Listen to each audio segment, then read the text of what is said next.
સુરેન્દ્રનગરમાં વિદેશી દારૂ મળવાનો સિલસિલો યથાવત. જિલ્લામાં એક દિવસમાં લખતર અને પાટડી એમ બે અલગ અલગ પોલીસ સ્ટેશન વિસ્તારમાંથી 12.48 લાખનો દારૂ ઝડપાયો.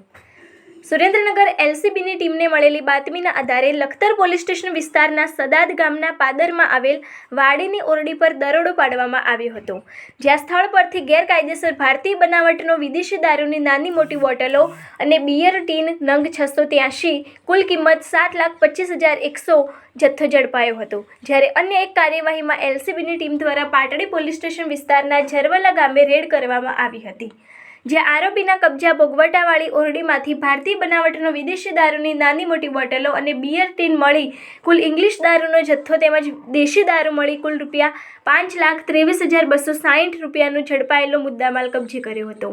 આમ બંને અલગ અલગ કાર્યવાહીમાં કુલ 12,48,360 મુદ્દામાલ પકડી પાડી આરોપીઓ વિરુદ્ધ પાટડી અને લખતર પોલીસ સ્ટેશન ખાતે ગુનો નોંધી કાર્યવાહી હાથ ધરવામાં આવી હતી.